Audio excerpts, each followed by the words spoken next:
কাজি নেমুৰ খেতি কৰি স্বাৱলম্বী হৈছে সোণাৰীৰ এগৰাকী উচ্চ শিক্ষিত যুৱক।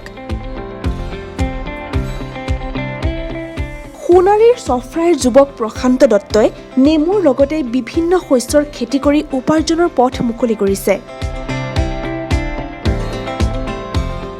বিশেষকৈ ৩ বিঘা মাটিত থলুৱা জাতৰ কাজি নেমু আৰু ১.৫ বিঘা মাটিত গোল নেমুৰ খেতি কৰি এতিয়া বছৰি লক্ষাধিক টকা উপাৰ্জন কৰিবলৈ সক্ষম হৈছে। গোল নেমু আছে, নেমু টেঙা আছে, কমলা আছে, ধৰক নাৰিকল, তামোল এইবিলাক খেতি কৰিছোঁ।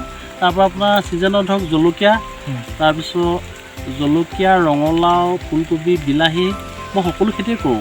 কাজি নেমু মানে মই এতিয়া ৩ বিঘা মাটিত প্ৰায় ৭০,০০০ মান আপোনাৰ বছৰেকত দিব পাৰোঁ নেমু। আয় কিমান হয় ৭০,০০০? আয় মানে ধৰক আপোনাৰ ১ লাখ মান টকা থাকেই খৰচ কৰি হয়। চৰকাৰী সুবিধা তেনেকৈ বিশেষ একো নাই পোৱা, প্ৰশিক্ষণ নাই লোৱা, নিজৰ জ্ঞানৰ ওপৰতে কৰি আছোঁ। ধৰক এতিয়া আমি ১.৫ টকাকৈ দি আছোঁ, কেতিয়াবা ধৰক প্ৰায় ১ টকা ২০ পইচা ৩০ পইচা তেনেকুৱা হৈ যায়। কোন ঠাইত দিয়ে আপুনি?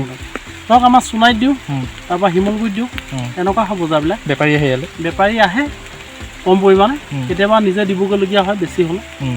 মই এতিয়া ঘৰ সংসাৰটো ধৰক এইবিলাকৰ বিকি মেলিয়ে চলাই আছোঁ।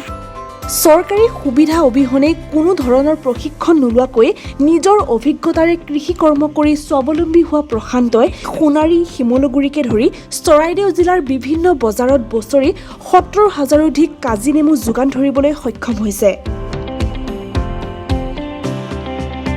নিজৰ ঘৰখনক পোহপাল দিয়াৰ লগতে কেইবাটাও পৰিয়ালক দিছে সংস্থাপনৰ সুবিধা।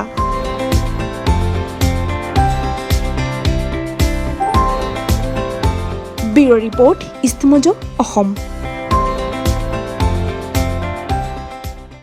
ইষ্ট মজ' অসমক লাইক, কমেণ্ট আৰু শ্বেয়াৰ কৰিবলৈ নাপাহৰিব। লগতে নটিফিকেশ্যনৰ বাবে বেল আইকনটো ক্লিক কৰিব।